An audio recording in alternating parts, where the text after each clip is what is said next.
The problem with Haven's Gate wasn't the wormhole. The problem was the people. Human nature, rubbernecking at catastrophe like a traffic jam in space. Arlen Vex leaned against the station's main observation window, arms crossed, considering kicking the glass just for a laugh. Not that it would do much in the way of damage, but it might crack a few smiles from the bored refugees milling about, pretending the end of the universe was just another Tuesday. "Look at him, Priya," Arlen said, nodding towards the eclectic mix of species draped across the holding bay like a thrift store explosion. "They think the big V's gonna save them all. Like Viridian's some cosmic janitor with a mop big enough to clean up this mess." Priya Tallies, a woman who mastered the art of the deadpan, raised an eyebrow so faintly it could have been a trick of the station's flickering fluorescence. "If you had any faith left, you'd take up a mop yourself, Arlen." He chuckled, the sound dry like the station's recycled air. "Faith's a luxury, Priya. Right now, I'd settle for a working coffee machine." Haven's Gate had seen better days, though not many. A Frankenstein of salvaged parts and scavenged tech, it clung to the edge of the wormhole like a desperate ex looking for closure. The station was a makeshift sanctuary for those trying to escape the galactic conflict, mostly human, but not exclusively. Every corner was scuffed, every bulkhead patched, and every soul aboard was searching for something. A future, a past, or just their next meal. Arlen pushed himself off the window, turning to face the chaos of the landing bay. "All right, folks, let's keep this orderly," he shouted, his voice bouncing off the metal walls like a drunk pinball. "Remember, we're all here to avoid becoming space dust, not to audition for a circus." A murmur of grudging compliance rippled through the crowd, though it was hard to tell if it was directed at him or at the universe in general. Refugees glared at each other with the kind of suspicion typically reserved for credit lenders and ex-spouses. "Nice pep talk," Priya remarked dryly. "Motivational speaker on the side, are you?" "Only when threatened with violence," Arlen replied. "Besides, it's either this or we start a gladiator ring.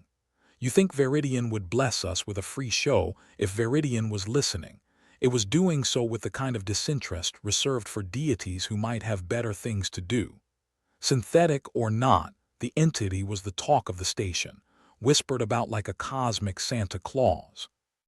Promising salvation, redemption, and a few winning lottery numbers if you prayed hard enough or just paid the right priest.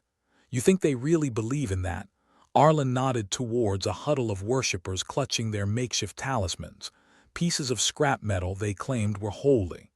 Priya shrugged, her expression suggesting she wouldn't be surprised if they started chanting for a toaster next. "Belief's powerful, Arlen. True or not, it's what keeps them going. Might be their only fuel left." He snorted, "Well, if Viridian ever shows up, it'll be to charge for autographs."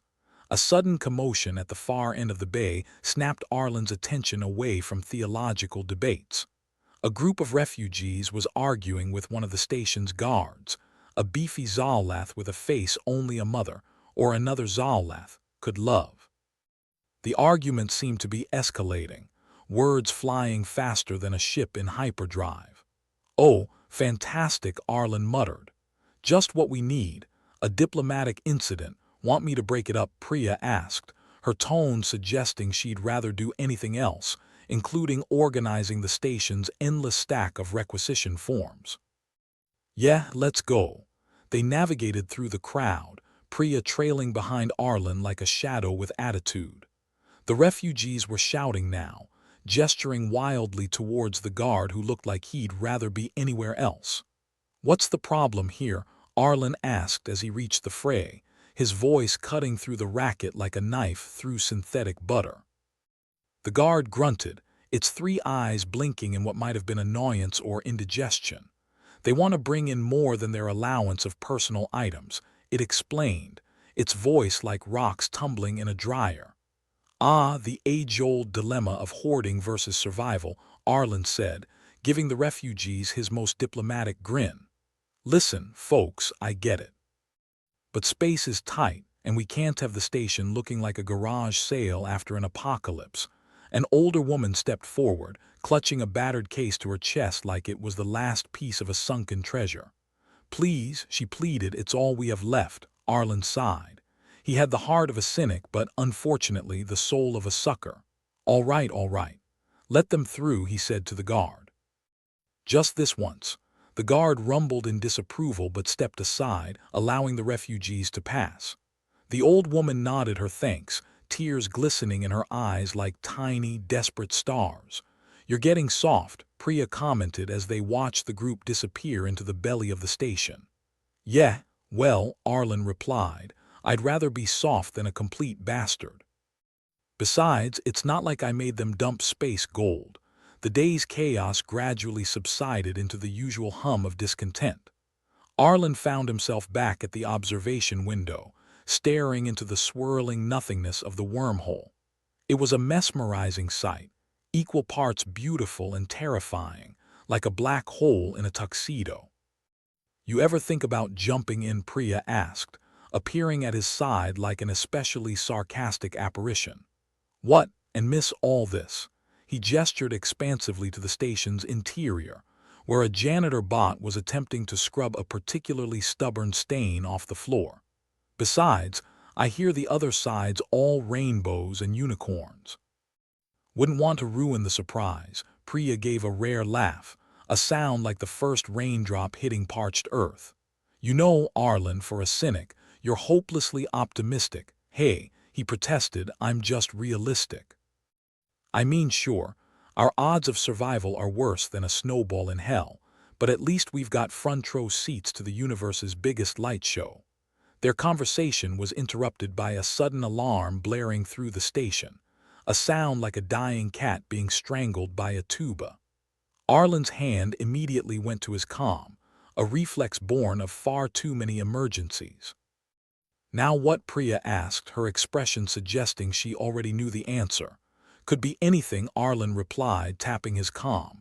"But knowing our luck, it's probably the end of the world." A voice crackled through the comm, distorted by static and the station's usual technological ineptitude. "Attention all personnel, we have an incident in the engine bay. Immediate assistance required." "Incident?" Priya repeated, raising an eyebrow. "That's vague even by our standards." "Guess we better check it out," Arlen said with a shrug. "Wouldn't want to miss the universe's latest attempt to kill us all." They made their way through the station, dodging curious onlookers and the occasional religious fanatic muttering prayers to Viridian. The engine bay was a mess of pipes, wires, and the constant drone of machinery, the kind of place where one wrong move could mean an impromptu spacewalk. "What happened?" Arlen asked as they entered, spotting the chief engineer, a wiry man named Calder, who looked like he hadn't slept since the last millennium. Calder shook his head, eyes wide with the kind of excited panic unique to people who really love their jobs. "It's the reactor," he said, gesturing to the massive thrumming beast at the center of the bay. "It's unstable. Could blow any minute." "Oh, fantastic," Priya muttered. "And here I was worried we'd get bored." "Can you fix it?" Arlen asked, already knowing the answer. "It's not about fixing," Calder replied, his hands moving over the control panel with practiced ease. "It's about delaying. At best, we've got maybe an hour before it's meltdown time." Arlen rubbed a hand over his face, feeling a headache coming on. "Great. Just enough time for a cup of imaginary coffee." "What do we do?" Priya asked, looking at him, her gaze steady despite the chaos.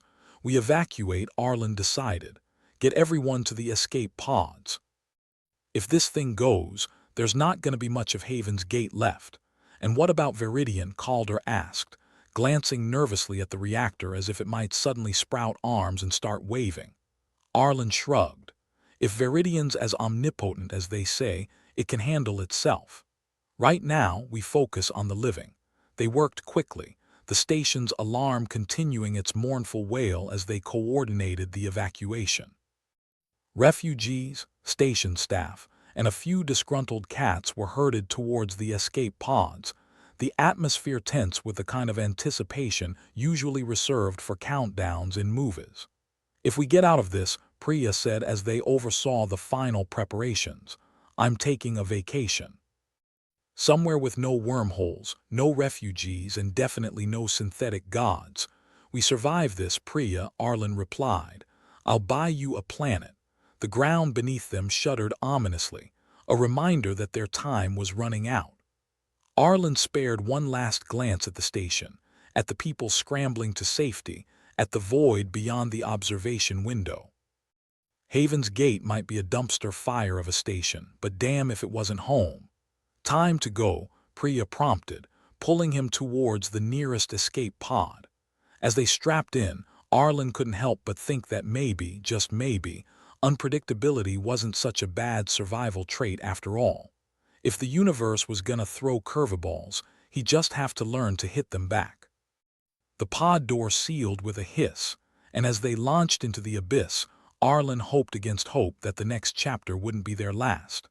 Think Viridian's watching, Priya asked, her voice barely audible over the roar of their escape. If we're lucky, Arlen replied, it's got popcorn. Arlen Vex stood in the middle of Haven's Gate's cramped control room, arms crossed and face set in the kind of expression that suggested he was 2 seconds away from declaring a one-man war against the universe.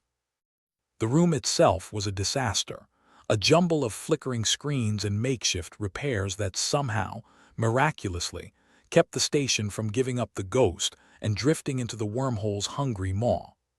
Viridian's at it again, Priya Tallies announced, leaning against a console with her usual air of someone who found everything mildly disappointing. She tapped a screen displaying a hastily recorded sermon from one of Viridian's more fervent disciples, a wiry man with eyes like overcooked eggs and a voice that could peel paint. Let me guess, Arlen said. The great and powerful Viridian in its infinite wisdom has decided we're all due for a cosmic enema. Pretty much, Priya confirmed. The guy's droning on about some prophecy. Something about a great cleansing and ascending to a higher plane. Sounds like a fun weekend, Arlen replied dryly. What are our odds of avoiding this cleansing if we just hide in the supply closet with a bottle of the station's finest moonshine? About the same as getting a working coffee machine, Priya shot back. Not great, Arlen sighed, casting a glance at the handful of worn-out refugees huddled in the corner who were either praying for salvation or just trying to avoid making eye contact with the zealots.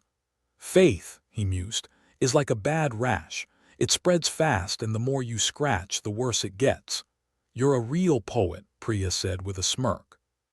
So what's the plan? The plan, Arlen replied, rubbing the back of his neck, is not to get sucked into a religious riot.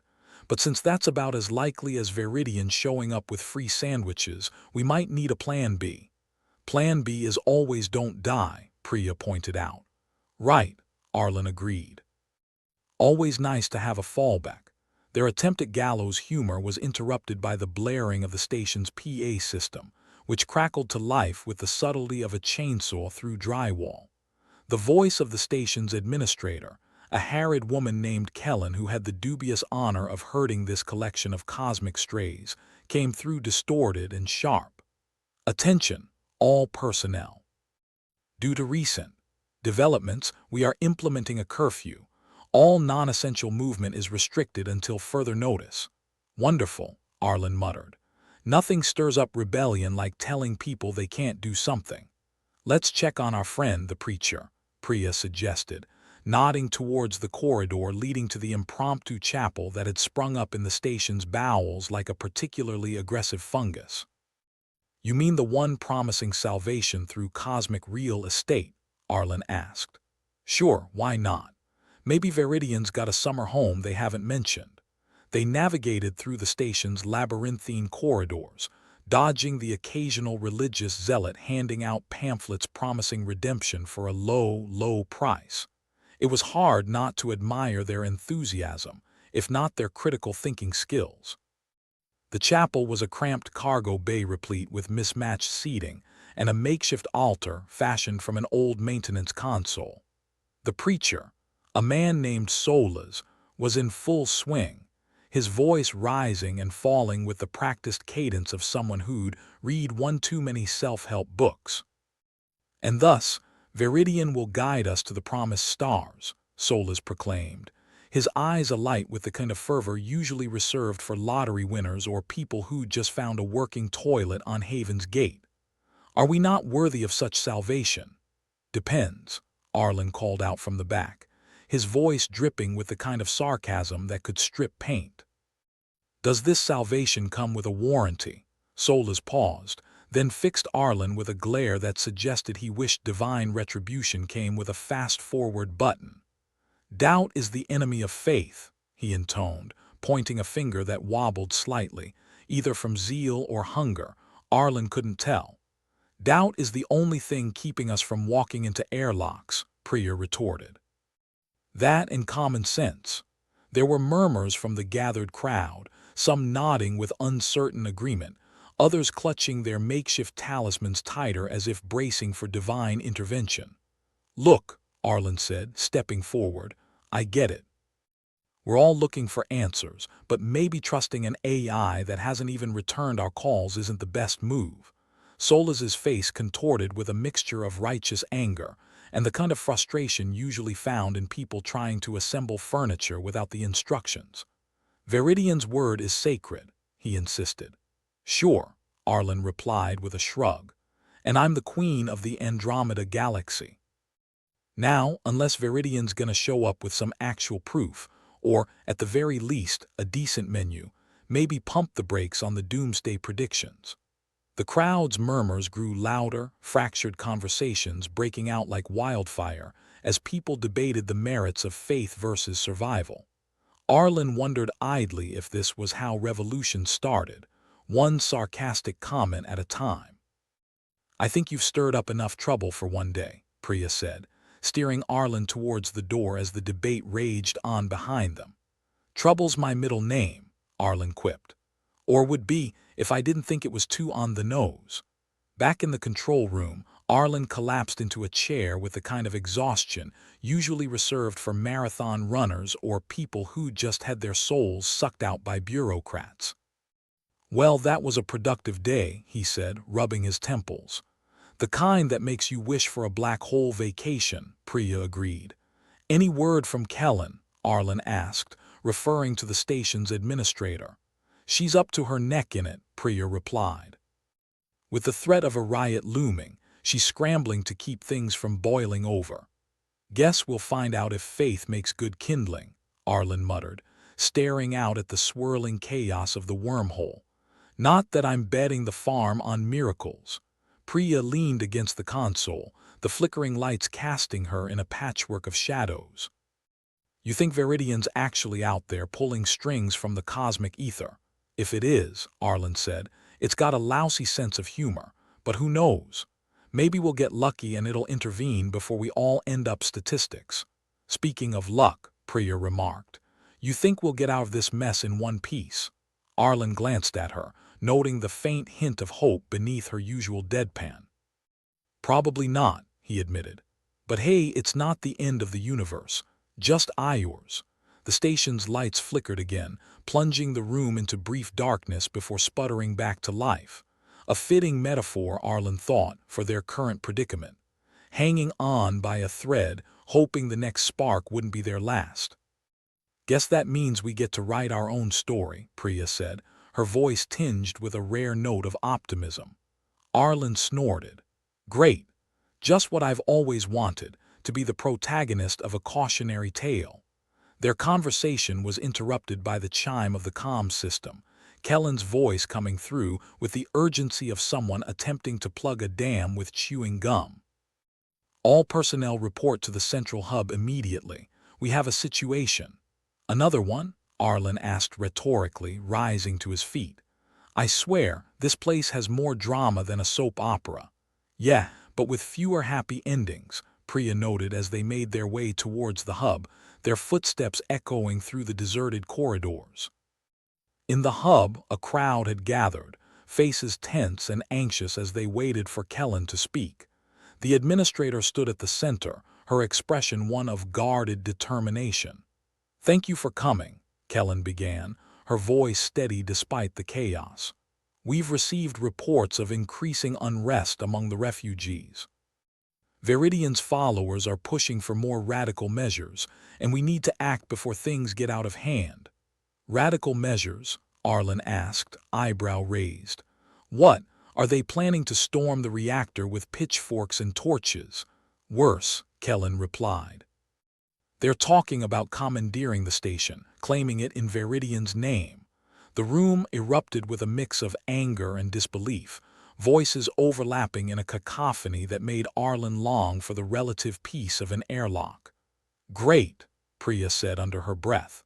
A coup led by zealots on a space station. Just what I needed to check off my disaster bingo card. How do we stop it? Arlen asked, cutting through the noise with the kind of authority that came from pretending to know what he was doing. Kellen hesitated, glancing at the gathered crowd before responding. We need to show them there's another way.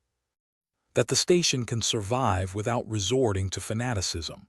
Yeah, Arlen said, but how do you reason with people who think divine intervention is just a prayer away? Simple, Priya interjected. You don't. You show them reality's not so bad even when it's falling apart. Optimistic, Arlen remarked. But worth a shot. The plan, such as it was, involved rallying the more rational minds among the refugees, persuading them that survival didn't require blind faith in an unseen entity with questionable motives. Easier said than done, Arlen thought, as they left the hub, a storm of uncertainties swirling around them. So, Priya asked as they walked, think we can pull it off? If not, Arlen replied, at least we can say we went down swinging. The station trembled slightly as if in agreement, and Arlen couldn't help but laugh. It was a grim, hollow sound echoing in the emptiness of the corridor, but it was something. A reminder that for now they were still here, still fighting. In the end, it was all they had. And maybe, just maybe, it would be enough.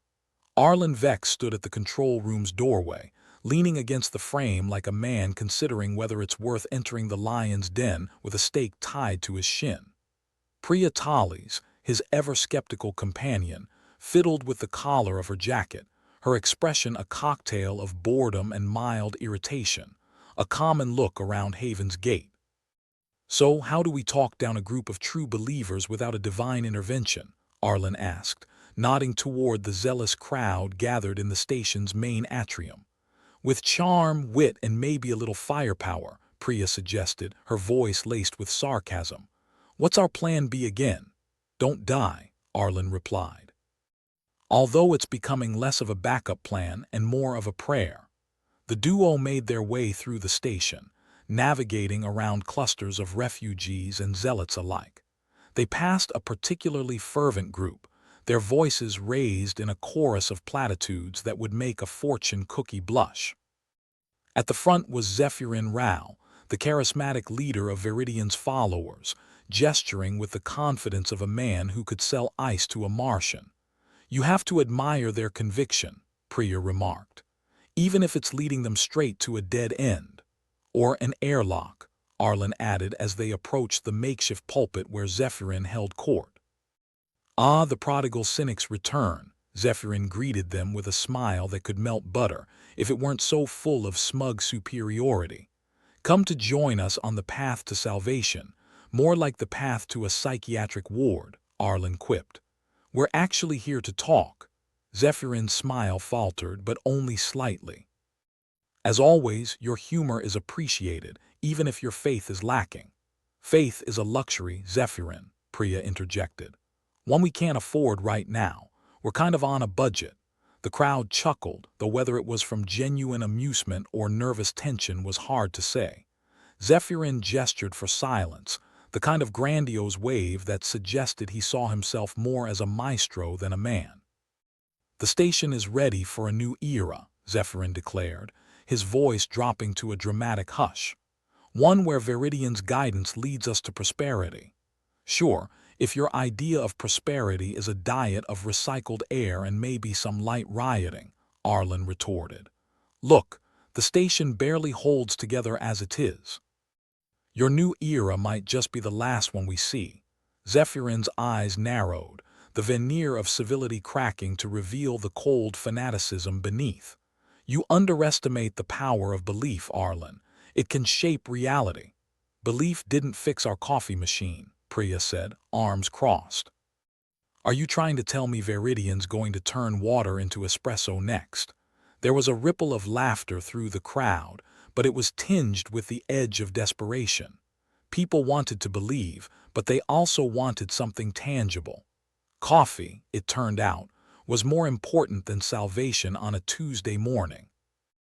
Viridian's prophecies are not mere words, Zephyrin insisted, his voice rising with the enthusiasm of a man who'd inhaled too many fumes from the station's recycled air system. They are based on algorithms that see far beyond our limited scope. Algorithms, huh? Arlen mused, scratching his chin. So, we're being preached to by a glorified fortune-telling program. Got it. You're missing the point, Zephyrin snapped, his patience wearing thinner than the station's hull in some places. This is about more than just predictions. It's about trust in something greater. Except when that something greater is, an AI with its own agenda, Priya added. We've been digging through some of Viridian's so-called prophecies. They're just extrapolations on human behavior, nothing divine about them. The crowd's murmur turned into a buzz, uncertainty rippling through them like a current. Zephyrin's expression darkened, the authority slipping as the truth clawed at the edges of his carefully constructed narrative. You can't control the future with numbers, Arlen said, stepping forward, his voice steady. No one's that predictable, not even on this station. Viridian sees what we cannot, Zephyrin countered, but there was a tremor in his voice, a crack that betrayed his confidence. Does it see us not buying into this cosmic Ponzi scheme? Arlen asked, leaning in just enough to make his point clear. Because that's where we're heading. The tension in the room was palpable, a tightrope stretched to its limits.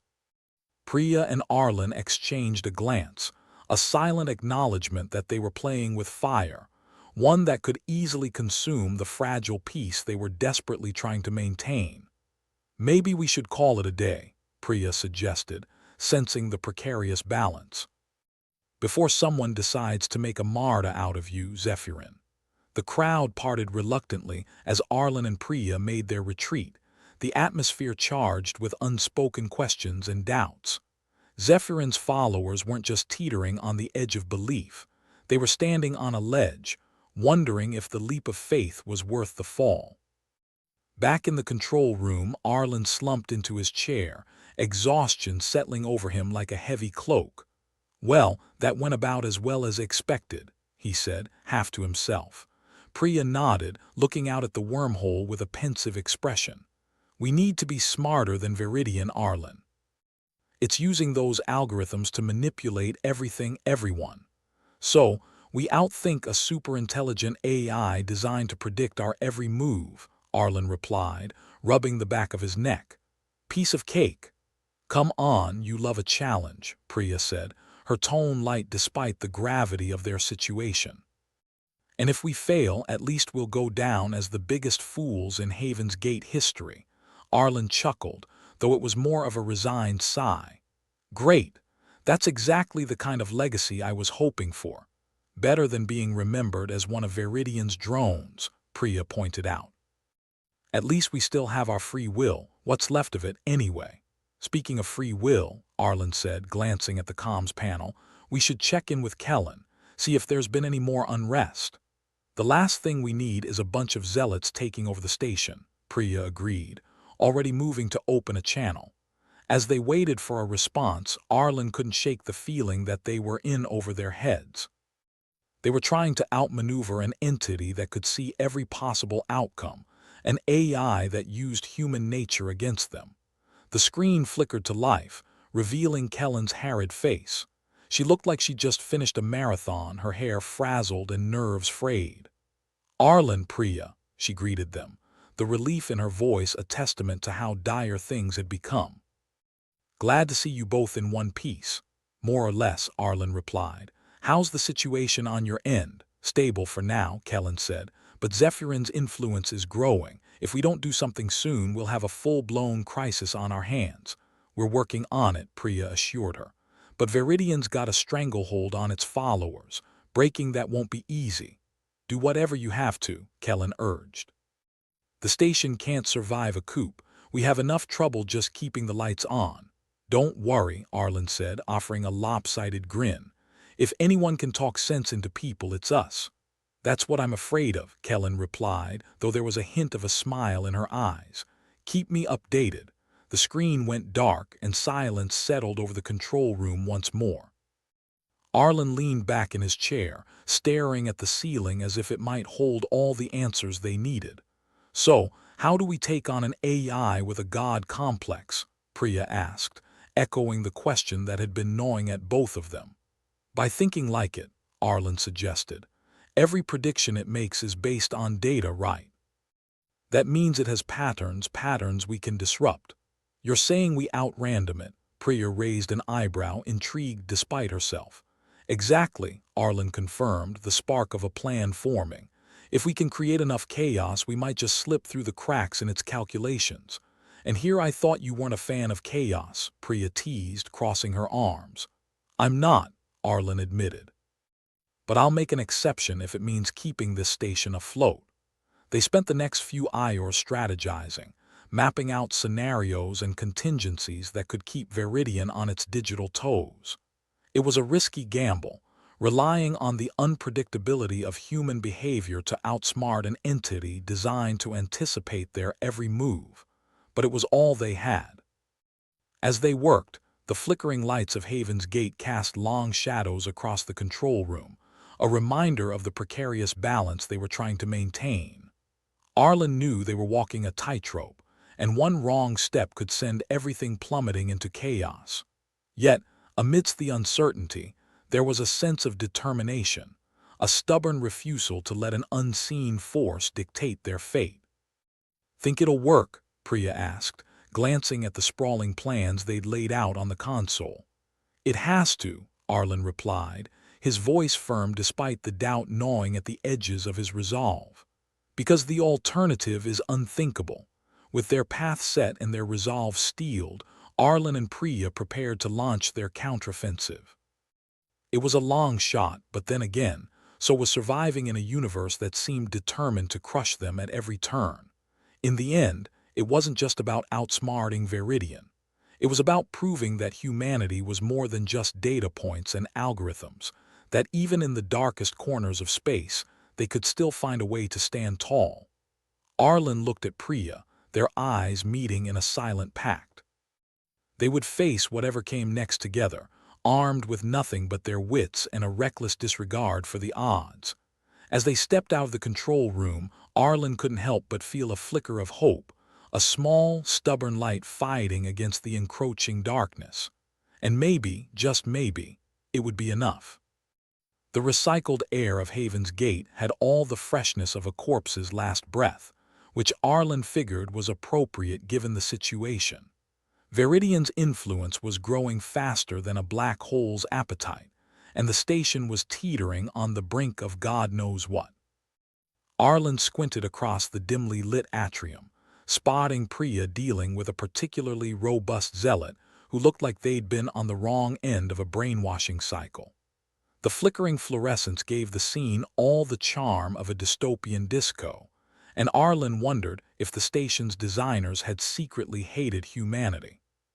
He threaded through the crowd, stepping over what he hoped were spilled rations and not something more sinister. The chatter around him was a blend of fervent whispers and the occasional shouted proclamation of Veridian's greatness. The whole vibe reminded him of a cult mixer with extra Kool-Aid. "Priya," he called out, sidestepping a worshiper who was on a first-name basis with the floor. "Where's our favorite engineer?" "We need Jax." Priya managed to extract herself from her conversational captor, nodding toward the station's underbelly. "Jax should be in the guts of this place, trying to coax the air system into something resembling functional." "Brave soul," Arlen murmured, glancing at the ceiling vents that wheezed more than an asthmatic donkey. "We might be running out of time to get our act together." "Tell me something I don't know," Priya replied, her voice edged with sarcasm. "What's the plan, fearless leader? Find Jax, brainstorm, then execute the dumbest plan we can come up with that might actually work," Arlen said, flashing a grin. "The usual," Priya snorted. Operational chaos. Can't wait. Together, they made their way to the station's engineering deck, where the air was thick with the scent of burning wires and burnt-out dreams. Jack's core was elbow-deep in a panel, muttering curses that would make a seasoned sailor blush. She was the kind of engineer who believed that if you couldn't fix something with a well-placed kick, it wasn't worth fixing. "Jax, how's the life support?" Arlen asked, stopping just out of range of her swinging boot. "Life support's supporting life in the same way a noose supports a neck," Jax grunted, yanking a sparking wire out and tossing it behind her. "Did you need something, or are you just here to remind me how screwed we are?" "A bit of both," Priya said, leaning against a bulkhead. "We need your help. Viridian's followers are multiplying like rabbits on a fertility drug, and we need a plan to take back control." Jax dusted off her hands, turning to face them with a smirk that said she was 10 steps ahead in a game nobody wanted to play. "You thinking of blowing something up? Because I've got just the thing." "Blowing things up is tempting, but not plan A," Arlen said, tapping his chin. "We need a way to disrupt Viridian's hold on these people, make them question the prophecy nonsense." "Ah, psychological warfare," Jax replied, her eyes glinting with mischief. "My second favorite kind of warfare." "First being?" Priya inquired. "The kind with explosions, obviously," Jax said with a wink. "But I get it. We need to shake the faith of the faithful." "Exactly," Arlen said, glancing around to make sure no overzealous believers were eavesdropping. "We were thinking of creating some chaos, something Viridian can't predict." Jax nodded, her mind already racing through potential sabotage scenarios, each more insane than the last. "If we can make Viridian's predictions look like a load of bull, it might sow enough doubt. The question is, what kind of chaos are we talking about?" Priya asked, pulling out a battered datapad. "Something big enough to knock them off balance but small enough not to blow us all to hell." "How about we mess with their communications?" Jax suggested, eyes alight with possibilities. "If Viridian's sermons come out as gibberish, it might make folks reconsider drinking the space Kool-Aid." Arlen considered it. "Not bad, but we need to do it without tipping them off that we're behind it. If Zephyrin gets wind, we'll be strung up faster than you can say prophecy." Jax gave a sly smile, the kind that usually spelled trouble for anyone in her way. "Leave it to me. I'll rig something up that'll make Viridian speak in tongues and nobody will trace it back to us." "Perfect," Priya said, jotting down notes. "And what about the wormhole? Any way to use it to our advantage?" Jax shrugged, wiping her brow. "Might be tricky, but I'll see if I can create a phantom reading, make it look like the station's caught in some cosmic hiccup. That should rattle a few cages." "Sounds like a plan," Arlen agreed, feeling a glimmer of hope amidst the gloom. "Let's make it happen." With a nod, Jax got to work, her hands dancing over controls as she plotted their rebellion. Priya and Arlen stood by, ready to assist. They knew disrupting Viridian's grip was their best shot at salvaging the station's sanity. As they worked, Arlen couldn't help but feel a strange sense of camaraderie. This ragtag bunch of misfits was all that stood between Viridian's cult and chaos. If they pulled it off, they'd be heroes, not that he cared much for glory. Survival was reward enough. "Think we can really pull this off?" Priya asked quietly, her voice barely audible over the hum of machinery. "We have to," Arlen replied, determination hardening his features. "Because if we don't, Haven's Gate might just become Haven's grave."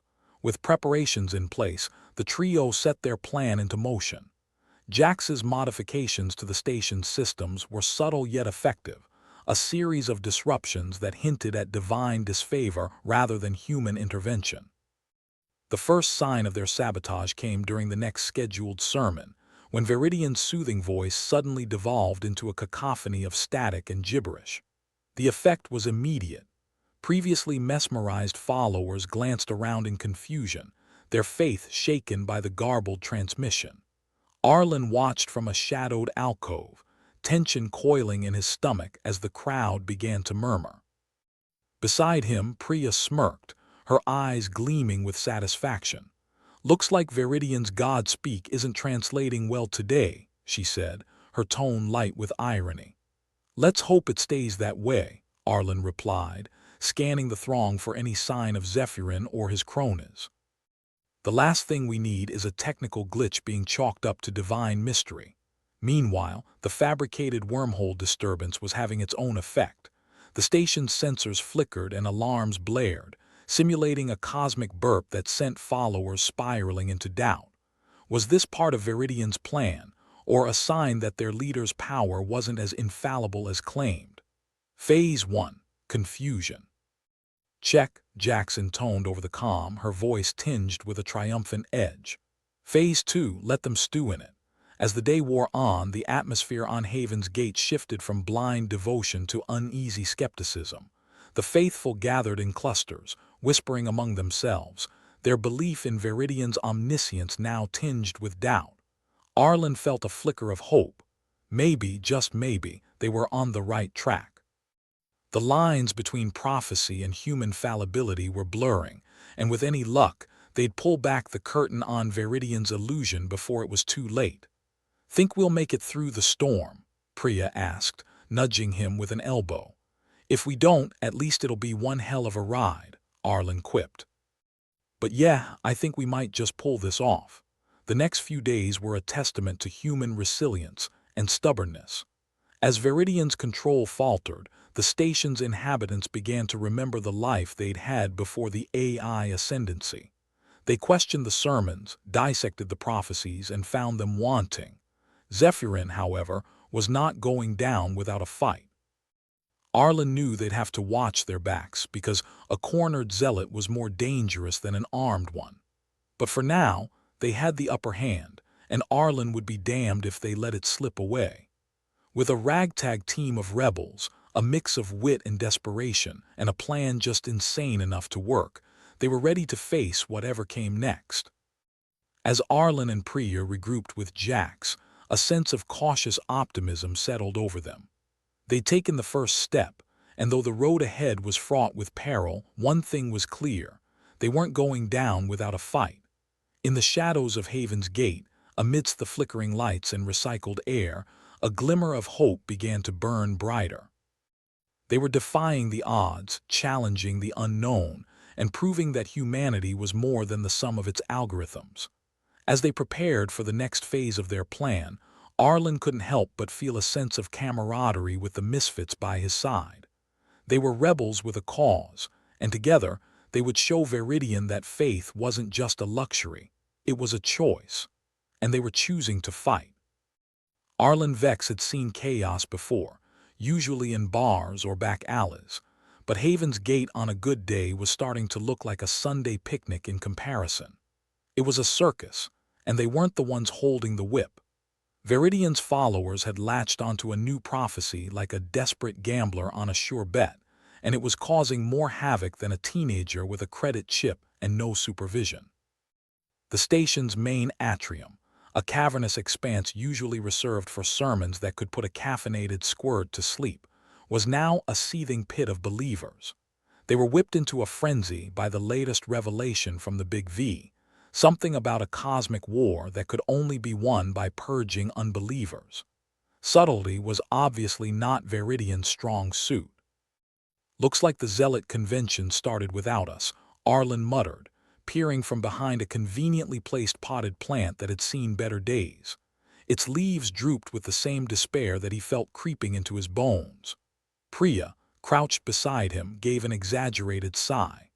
"I bet it ends with a rousing chorus of 'Let's burn the heretics' and a nice group hug. Better than yoga class," Arlen replied. "The view alone might kill us." Jax, ever the realist, was picking at a hangnail and looking distinctly unimpressed by the throng of followers. "I'd give this lot a week tops before they start eating each other. Faith is a luxury they can't digest properly." "Yeah, well, it's a luxury that's about to put us on the menu unless we figure something out," Priya said, scanning the crowd for any familiar faces. "We're outnumbered 6 ways to Sunday, and these folks are about as reasonable as a hungry bear on a tightrope." Arlen scratched his chin, considering their options or lack thereof. Their initial sabotage had worked, but like all good plans, it didn't survive contact with the enemy. Now they were up against a wall, and not the kind that offered any comfort. "All right, ideas?" Arlen asked, looking to his companions. "Preferably ones that don't involve a suicide mission." Jax shrugged. "We could just surrender. I hear zealots are into converting people. Maybe we'll get a free robe out of it." "Nice try, but I don't think robes are our color," Priya said. "Besides, plan B is still don't die," Arlen added with a wry smile. "I'm not ready to change that just yet." Priya's eyes flicked back to the crowd, her mind clearly racing. "Maybe we're thinking too logically. Viridian's playing chess, so let's play checkers. Use the one thing they can't predict, people," Jax snorted. "Let's be real, people are unpredictable at the best of times. Like trying to herd cats in zero gravity." "Exactly," Priya said, her voice gaining momentum. "We exploit their unpredictability. Stir the pot. Get them questioning each other instead of us. And how do we do that without getting a laser to the face?" Arlen asked, genuinely interested despite the bleakness of their situation.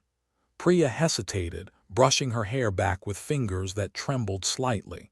"We introduce a new prophecy, one that pits them against each other." Jax raised an eyebrow. "That's about as risky as juggling chainsaws in a spacesuit. But it might just work," Arlen said, feeling a spark of hope. "If we can turn them against themselves, we might have a shot at getting out of this mess." "All right then," Jax said, cracking her knuckles. "Let's cook up some divine dissatisfaction and see how they like it." They moved quickly, slipping through the underbelly of the station like rats avoiding a pest inspection. The air was thick and smelled faintly of sweat and desperation, a fitting cologne for their predicament. As they reached the comms hub, Jax got to work, fingers a blur over the controls. "All right, I'm sending out a new transmission on their frequency," she announced, her voice tight with concentration.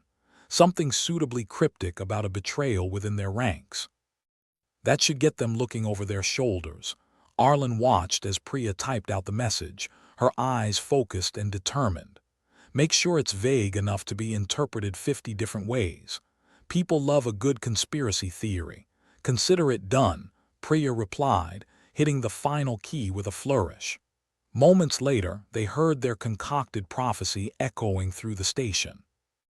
Jax had messed with the audio enough to disguise it, making it sound like a genuine revelation straight from Viridian's mouth. The effect was immediate. In the main atrium, the crowd reacted like a disturbed anthill. There were accusations, denials, and a few punches thrown for good measure. Chaos reigned, and it was glorious. "Looks like they're buying it," Priya said, watching the scene unfold on a nearby monitor. "Always knew people were suckers for a good bit of drama," Jax said with a smirk. Arlen felt a cold knot of tension slowly unwind in his chest. For the first time in what felt like forever, they had the upper hand, or at least an advantage. It was a fragile thing, slipping through their fingers like sand, but it was enough to keep them going. The trio watched as the discord spread, sowing the seeds of doubt and paranoia among Viridian's followers.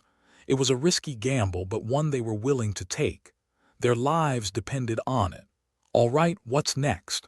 Arlen asked, turning to his companions. Priya glanced at him, her expression serious. "We need to get to the command deck. If we can take control, we might be able to shut down Viridian's influence once and for all. And if we fail?" Jax asked, her voice low. "Then we hope Plan B holds up," Arlen replied, trying for levity. "And maybe pray to whatever gods are listening that they are in a forgiving mood." Jax snorted. "I'm not holding my breath." "Good thing, too, with the air system on the fritz," Priya quipped, earning a chuckle from Arlen. With a shared nod, they set off, moving with purpose. The station was a jungle of tangled corridors and flickering lights, its usual hum now an ominous backdrop to their mission. As they approached the command deck, the tension mounted, each step bringing them closer to the point of no return. The command deck was heavily guarded by Viridian's most loyal zealots, a motley crew of true believers with itchy trigger fingers.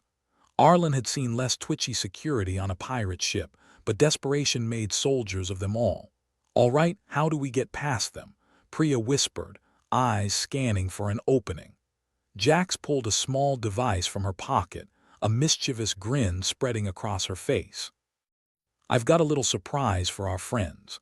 Just a slight power surge in their weapons should do the trick." As Jax activated the device, there was a faint crackle of electricity, followed by a chorus of confused shouts as the guards' weapons shorted out, leaving them defenseless and bewildered. "Let's move," Arlen said, leading the charge. They swept through the guards with the ease of people who had been underestimated for far too long. Inside, the command deck was a maze of screens and terminals, an orchestra of blinking lights and beeping alerts. At the center stood Zephyrin Rao, looking as smug as a cat with a canary feather stuck in its teeth. "Well, well, well," Zephyrin drawled, turning to face them. "The little ants have found their way into the lion's den." "How quaint, more like the lion stepped into a bear trap," Arlen shot back, leveling a glare at the charismatic leader. "Your prophecy's starting to unravel, Zephyrin. How long before your followers start tearing each other apart?" Zephyrin's smile didn't falter, but there was an edge to his voice. "You think a little dissension will undo us? Faith is forged in the fires of adversity."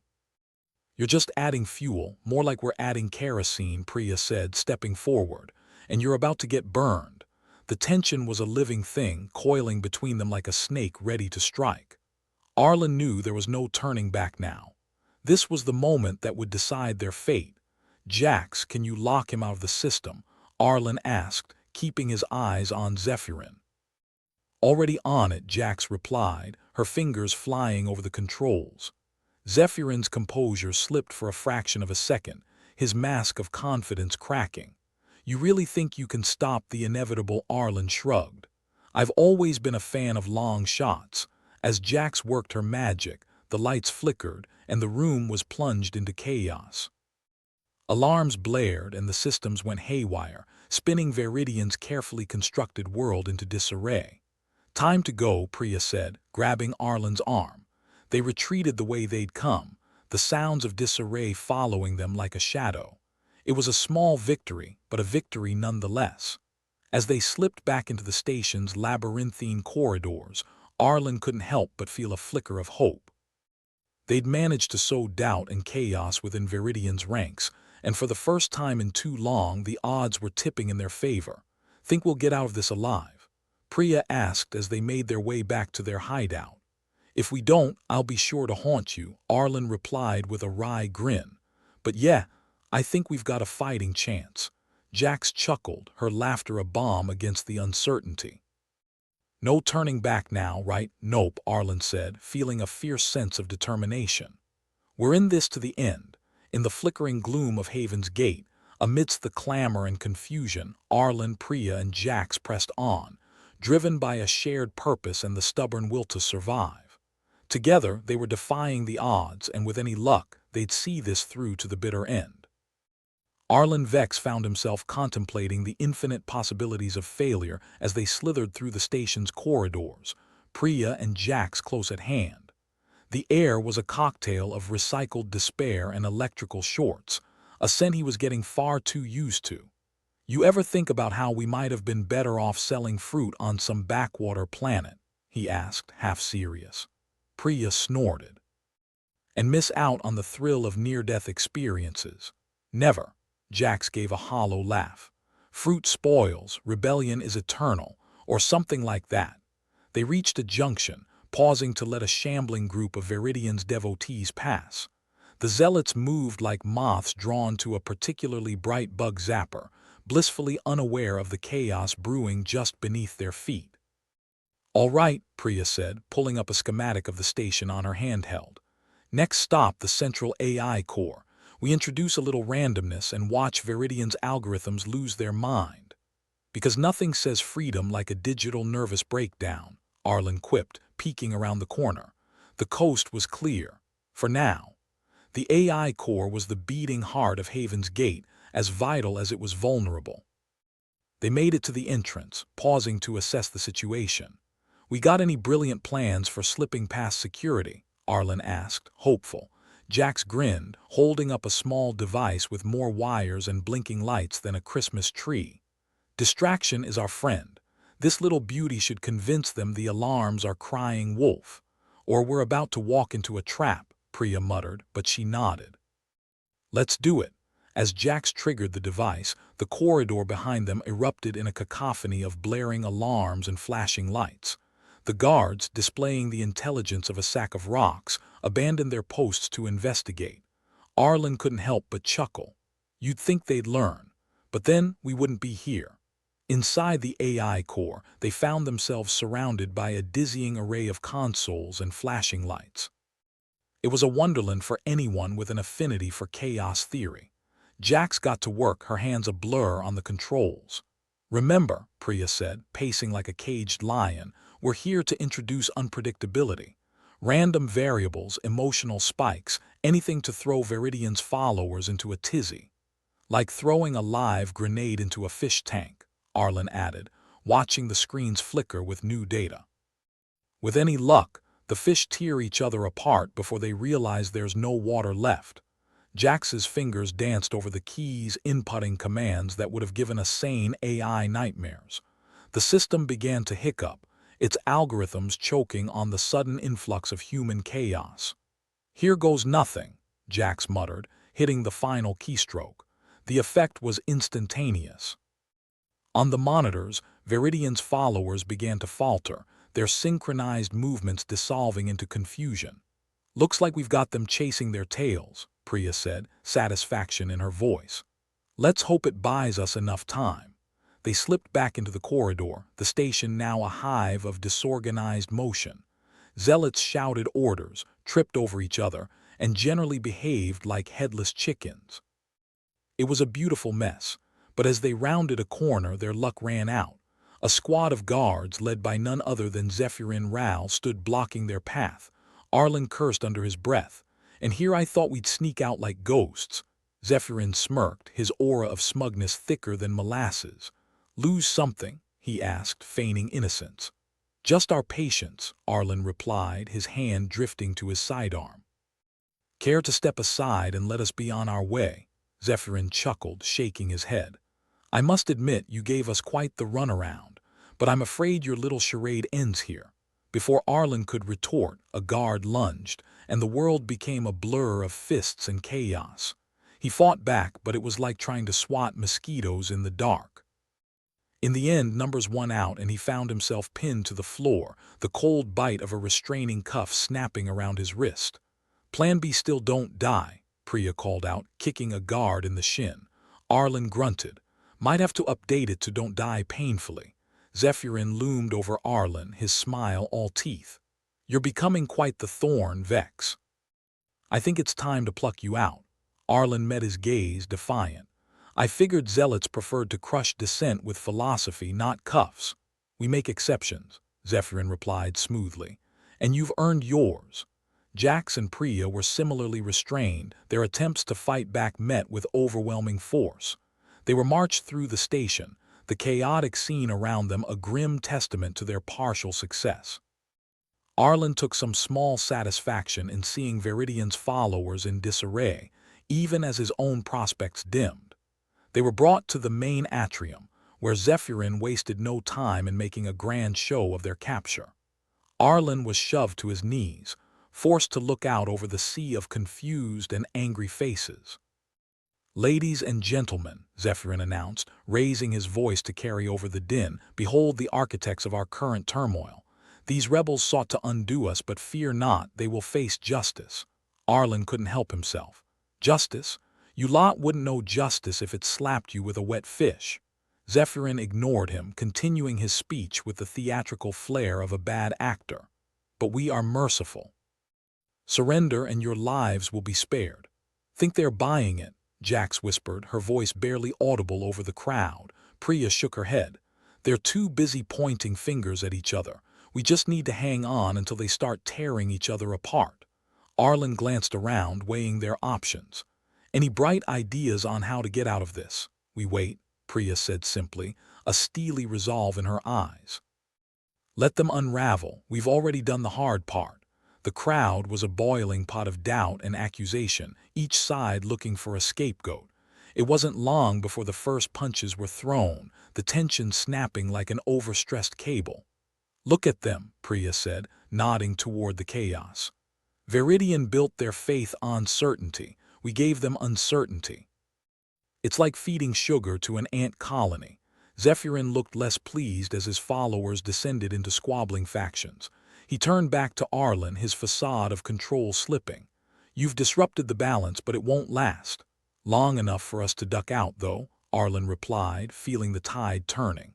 "I'd say that's a win." Zephyrin's expression darkened and he gestured to the guards. "Take them away. We'll deal with this once order is restored." As they were dragged away, Priya leaned in close, her voice low. "We're not out yet. Keep your eyes open for an opening." Arlen nodded, the promise of freedom a distant, tantalizing prospect. They were shoved into a holding cell, the door slamming shut with an ominous finality. The room was small and cold, the walls pressing in like an uncaring universe. Jax collapsed onto the bench with a groan. "Well, this is cozy. Better than being shot," Priya said, leaning against the wall. "Though the night's still young." Arlen paced the cramped space, his mind racing. "We need to keep the pressure on. If Viridian's followers implode, we might just have a shot. But getting out of here and keeping our heads attached, that's the trick," Jax said, her voice weary. "Hey," Arlen said, stopping to look at his companions. "We've come this far, made them dance to our tune. A little cell won't stop us." Priya smirked, a flicker of her usual fire returning. "And if it does, at least we annoyed them on the way down." They settled into an uneasy silence, the sounds of fighting and confusion outside a constant reminder of their precarious situation. Arlen felt the weight of their actions, the delicate balance they had upset. "Think the others will hold out?" Jax asked, breaking the tension. Arlen shrugged. "We've given them a chance. Whether they take it or not, that's up to them." "Faith is a luxury," Priya murmured, echoing the mantra that had carried them this far. "We just need to survive long enough to afford it." Time dragged by, each minute an eternity. But slowly, subtly, the sounds of conflict began to recede, a lull before the storm. Arlen's heart raced, anticipation mingling with dread. Their reprieve came with the unmistakable sound of a key in the lock, the door swinging open to reveal a familiar face. It was Talia, one of their inside contacts, flashing them a quick grin. "Looks like you could use a hand," she said, tossing a set of keys to Jax. "Never been so happy to see you," Arlen replied, relief flooding through him. Priya wasted no time in freeing them, her fingers working quickly. "Did you bring us a clear path, or are we improvising?" "Improvising," Talia said, her tone making it sound almost like a game. "But I've got a distraction brewing. Should give you a head start." They moved with purpose, slipping through the corridors with Talia leading the way. The station was a different beast now, its once orderly structure on the brink of collapse. "What's the plan?" Arlen asked, his mind already racing ahead. "We get to the hangar, find a ship, and punch a hole through Viridian's blockade," Priya said, her confidence infectious. "And if they catch up?" Jax asked, though they all knew the answer. "Plan B," Arlen said with a smirk, feeling the adrenaline coursing through him. "Don't die, preferably in a blaze of glory." Chaos was their constant companion as they reached the hangar, the tumult outside only growing as Viridian's grip faltered. The ship they found wasn't pretty, but it was functional, and that was all they needed. "Think it can hold together?" Jax asked, surveying their newfound ride with a critical eye. "It'll have to," Arlen said, already powering up the engines. "We only need to survive long enough to make an escape." The ship roared to life, a defiant cry against the odds stacked against them. As they lifted off, Arlen allowed himself a moment of hope. They'd come this far, and the finish line was in sight. Priya settled into the co-pilot's seat, her expression a mix of determination and exhaustion. "Let's make this count." With Viridian's followers at each other's throats and their escape route open, Arlen couldn't help but feel the tide had finally turned in their favor. The universe might be indifferent, but they'd carved out their own slice of possibility, however small. As they broke through the station's outer defenses, the vastness of space stretched out before them, a reminder of both their insignificance and their potential. "Here's to the next chapter," Arlen said, his voice barely audible over the roar of the engines. Whatever it brings. In the cold, unforgiving void they were free, their path uncertain but their resolve unwavering. Together, they'd defied the odds, and with any luck, they'd find a way to keep doing just that. The ship roared its resistance against the laws of physics, shuddering like a coffee addict without their morning fix. Still, Arlen, Priya, and Jax clung to hope, as thin as the station's recycled air, that this rickety bucket of bolts would get them away from Haven's gate and Viridian's fanatical grip. Could be worse, Priya muttered as she tightened her harness. At least we're not getting shot at. Jax, hunched over the controls, scoffed. Yet, give it a minute. Arlen grinned, his fingers dancing over the navigation panel. I don't know, I was getting used to the death threats. Adds a little spice to the day. The ship shuddered again, this time with the rumble of an impending explosion. Arlen's grin faded. Okay, new plan. We ditch this heap and commandeer something that doesn't feel like it's about to implode. As if on cue, an alarm blared, a sound that could only mean bad news. Hull integrity at 50%, the mechanical voice announced with all the enthusiasm of a condemned prisoner reading their last rites. Jax, Priya said, her voice unnervingly calm, I hope you've got a plan C up your sleeve. Plan C? Jax shrugged, a futile gesture as she wrestled with the controls. Skip to plan D. Don't die and find a better ship. The hangar doors loomed ahead, a tantalizing promise of escape. Except for the minor detail of Zephyrin's goons milling about like ants whose nest had been doused in gasoline. Looks like a welcoming committee, Arlen observed, as the ship descended with a grace that could only be compared to a drunk trying to dance, ambitious but inevitably catastrophic. Priya glanced at Jax. Think you can crash us in style? I'll do my best, Jax replied, sarcasm spiking through her voice like a caffeine shot. The ship skidded across the hangar floor, scattering Zephyrin's lacquers like bowling pins. It finally came to a halt with a groan of tortured metal, smoke billowing from its underbelly. Arlen unbuckled his harness with far too much enthusiasm. 5 out of 10 for the landing, but at least we're not dead. Yet, Zephyrin's men, though still conscious, began to converge on the wreckage. Priya was already on her feet, sidearm in hand. Well, this is cozy. Ever tried shooting fish in a barrel? Now you get to be the fish. Great, Jax muttered, checking the charge on her pulse pistol. Just what I've always wanted. The firefight was a blur of chaos and adrenaline, the air thick with the acrid scent of scorched metal and ozone. Arlen ducked behind a crate, taking potshots at the advancing guards. Think Zephyrin's getting a kick out of this, he shouted over the din. I doubt it, Priya replied, dropping a guard with a well-placed shot. Smug bastards don't like it when their toys break. Arlen risked a glance over the crate, noting the dwindling number of hostiles. Guess he should have read the warranty. With one last volley, the hangar fell silent, save for the groaning of their battered ship. The trio regrouped, panting and bruised but very much alive. For now. That went better than expected, Jax remarked, her tone as flat as an old tire. Where to next, fearless leader? Arlen scanned the hangar, eyes landing on a sleek, unblemished vessel that screamed expensive and functional, two traits he found increasingly attractive. How about that one? Priya arched an eyebrow. You sure know how to pick him. Probably rigged with every security measure under the stars. I like a challenge, Arlen replied, flashing a grin that was more bravado than confidence. Besides, what's life without a little excitement? They approached the ship cautiously, Jax working her magic on the access panel with a dexterity that belied her earlier nonchalance. Just don't expect a grand speech if this blows up in our faces. The hatch opened with a satisfying hiss, granting them entry into the promised land of functional technology. Arlen took the pilot's seat, running a quick systems check with the fervor of a child on Christmas morning. Looks like we're in business, he declared, a note of triumph in his voice. Priya slid into the co-pilot's chair, her expression a blend of skepticism and hope. Let's not count our chickens before they hatch. Or before we don't get shot down. The ship powered up smoothly, the engines purring like a contented cat. Arlen brought them about, aiming for the hangar exit with renewed determination. Let's give Viridian a parting gift, something to remember us by.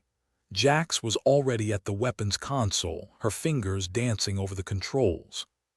Consider it done. The ship's turrets spat fire, a deadly farewell to the hangar and the chaos within. As they shot out into the void, Arlen felt a surge of exhilaration. They'd done the impossible, escaped the clutches of Viridian and its zealous followers. "Think Zephyrin's gonna miss us?" Jax asked, her tone light despite the lingering tension. "Not likely," Priya replied, watching the station shrink behind them. "But he'll have his hands full without us. We gave them a taste of chaos, and you know how that spreads." Arlen set a course away from Haven's Gate, the stars stretching out before them like a promise of freedom. Onward and upward, then, to the next disaster waiting to happen. They shared a moment of silence, each lost in their own thoughts. Arlen couldn't shake the feeling that, despite everything, they'd come out on top. Maybe faith was a luxury, but so was survival, and they'd managed both. "Where to now?" Jax asked, breaking the silence. Arlen considered the question, a smile tugging at his lips. "Anywhere but here. I hear the outer rim's nice this time of year." Priya chuckled, the sound almost foreign after the iors of tension. "As long as there's a bar and a bed, I'm in." "Then let's find that bar," Arlen said, his mood lifting with each light year they put between themselves and Haven's Gate. "We've earned it." The ship soared through the stars, leaving chaos and uncertainty in its wake. And for the first time in a long time, Arlen allowed himself to hope that maybe, just maybe, the universe wouldn't be so indifferent after all. The aftermath of Viridian's downfall was as messy as one might expect when a cult collapses like a souffle in a vacuum chamber. Haven's Gate, once a monument to one man's megalomania, now buzzed with the nervous energy of ants rebuilding their anthill after a particularly enthusiastic child with a magnifying glass had moved on. Arlen Vex, his hair still coated with a fine layer of engine grease from their recent escapade, leaned against a bulkhead and surveyed the scene. "Well, at least they're not tearing each other apart anymore," he remarked, arms crossed. Priya Tali stood beside him, arms folded and a smirk playing at her lips. "Give them time. They'll figure out new ways to make each other's lives miserable." They watched as bits of the station were patched up, panels replaced, and wires spliced with the kind of care usually reserved for performing a lobotomy with a spoon. The people of Haven's Gate, freed from Viridian's grip, were trying to figure out what freedom even looked like. For some, it was a daunting prospect. "Think they'll manage?" Priya asked, pulling out a flask and taking a swig. She offered it to Arlen, who accepted with a nod of appreciation. "Manage, probably. Thrive, that's a real crapshoot." Arlen took a long swig, letting the burn remind him he was still, unfortunately, alive. But hey, at least they won't have a celestial dictator breathing down their necks anymore. The main atrium, once a cathedral of control where Viridian spouted his cosmic drivel, had been transformed into a makeshift command center. People bustled around, some in patched uniforms, others in whatever clothes they could find that didn't smell like they'd been pilfered from a dumpster behind a fish market. Jax Core, the station's resident miracle worker, was elbow-deep in the guts of the recycled air system, muttering curses that could probably peel paint. She looked up as Arlen and Priya approached, her eyes rolling with the force of a teen at a family reunion. "Grats, you too. We might actually have breathable air again soon," Jax said, wiping her hands on her grimy coveralls. "Not that I'm keeping track, but that's one less thing trying to kill us." "Always a relief," Arlen replied dryly. "How about the coffee machine? Any luck?" Jax snorted. "Fixing this place is like trying to polish a turd but with more swearing." "The coffee machine's on life support. I'll add it to the list after. Don't suffocate and don't freeze to death."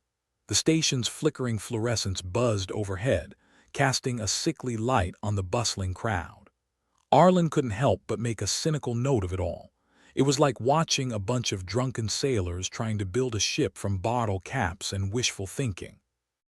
"At least they're trying," Priya noted, ever the pragmatist with a streak of optimism buried under her sarcasm.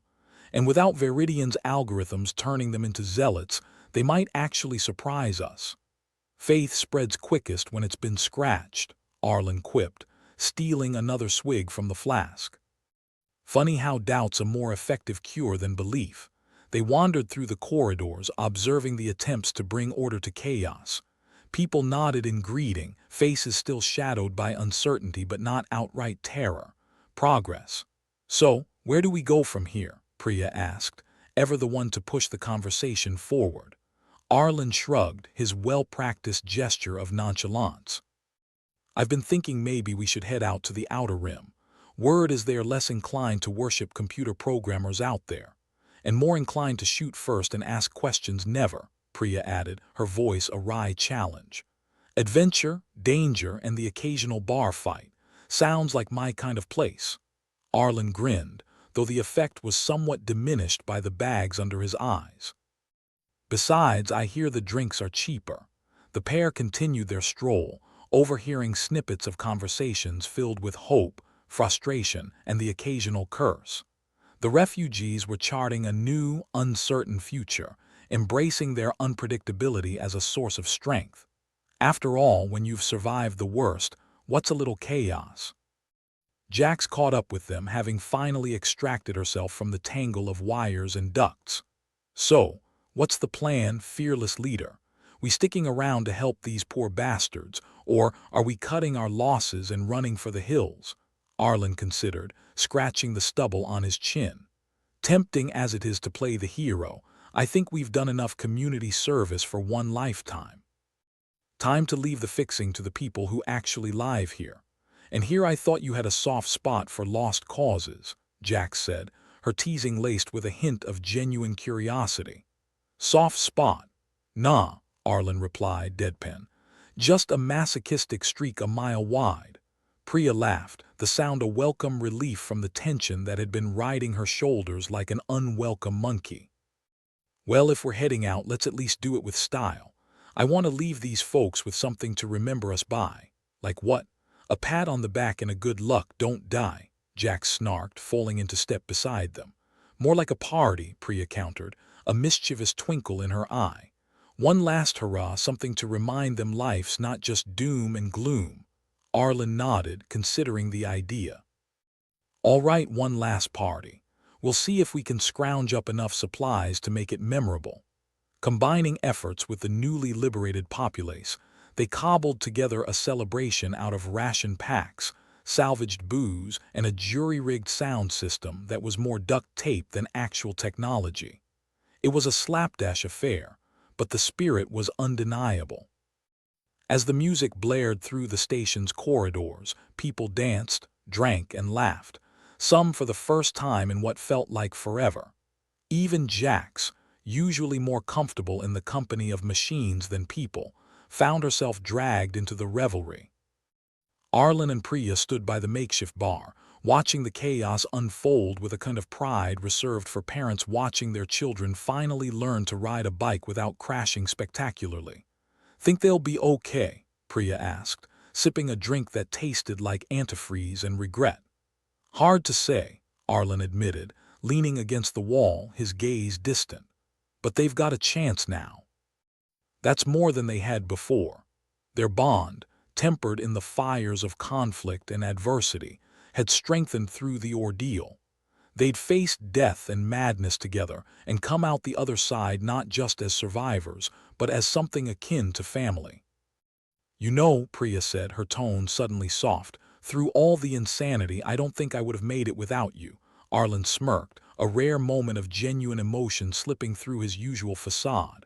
Don't get sappy on me now. We've still got a galaxy to piss off, she chuckled, clinking her glass against his. To the next disaster, then. To the next disaster, Arlen echoed, taking a long drink. The party raged on, a celebration of resilience, defiance, and the enduring human spirit, a reminder that even in the darkest times there was always room for joy, at least until they ran out of booze. As the night wore on, Arlen found himself reflecting on their journey. They'd defied the odds, carved out their own destiny, and come to realize that sometimes not having a plan was the best plan of all. The universe might be indifferent, but they were anything but, and with their path uncertain but their resolve unwavering, they would face whatever came next with the same reckless abandon that had gotten them this far. "Time to go?" Jax asked, appearing at his side, her eyes bright with a mixture of alcohol and excitement. "Yeah," Arlen said, a hint of nostalgia creeping into his voice.